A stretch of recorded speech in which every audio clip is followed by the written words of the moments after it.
يبحث عن فرصة فردية، وسط تغطية وتسديدة تمر من ويسلي لتعلن عن هدف أول لصالح الفريق الهلالي، يسجله ويسلي ليتقدم الهلال في الدقيقة 54 بهدف أول من ويسلي بعد أن استغل الكرة. حاول أن يجهزها ياسر، سينزل.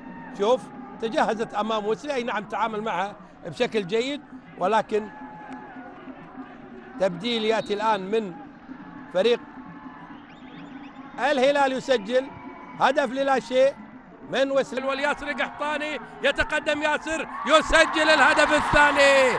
ياسر القحطاني يسجل الهدف الثاني للهلال مع الدقيقة 65 من لقائهم مع نجران، بعد أيضا تمريرة حلوة وجم بهدفين، واحد من ويسلي والثاني من ياسر القحطاني. هدفين للهلال لا شيء لنجران.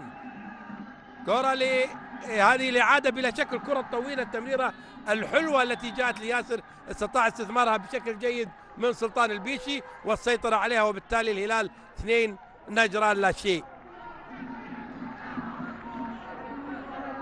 حلوة من ياسر بلا شك، وتعامل حلو مع الكرة. 2-0 للهلال.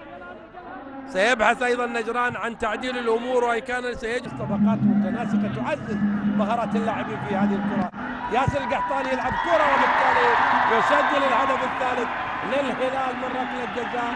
يتقدم الهلال 3 أهداف للا شيء عن طريق ويسلي وياسر القحطاني هدفين. بلا شك نتيجة مطمئنة لهذا المدرب الكومباري الذي يقوم بأول تجربة خارج فرنسا، ويطمع الهلاليون في أن يكون.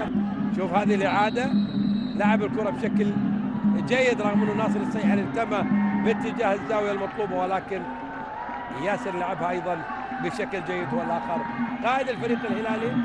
إذا 3 أهداف الهلال، نجران لا شيء. تقدم نجران بعد الهدف الهلالي الأول، وأتاح الفرصة بلا شك للهلال الوصول كثيرا إلى مرمى نجران. لا تستطيع الحكم. كرة للبيشي، عرضية من مرمى، ومحاولة لبونك ويسلي يحصل على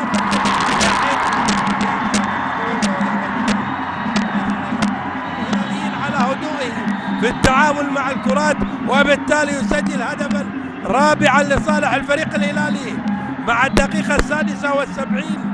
تغير ويسلي الذي انتقل من فاسولي الروماني. شوف إعادة تهيأت للسو، لعبها ويسلي بهدوء جميل جدا أمام مرمى. ويسلي 31 سنة. شوف حلو، هو الهدوء مطلوب من المهاجم أمام المرمى، ولكن هل تتاح له هذه الفرصة؟ لا، هي عن سلمان، يعيدها إلى اليمين. ويسلي يمرر كرة جميلة وفرصة هلالية لتسجيل هدف خامس، وحاول والتغطية حاضرة، وبكل ذكاء يلعبها بعد التمريرة في مرمى.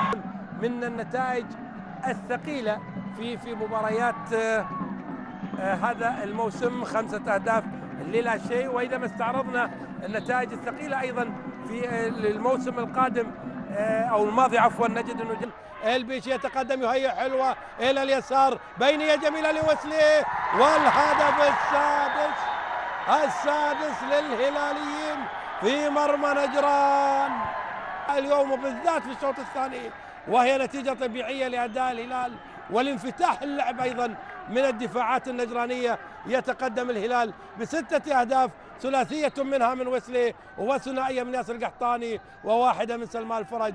إذا 6 للهلال لا شيء نجران، و3 دقائق من الوقت بدل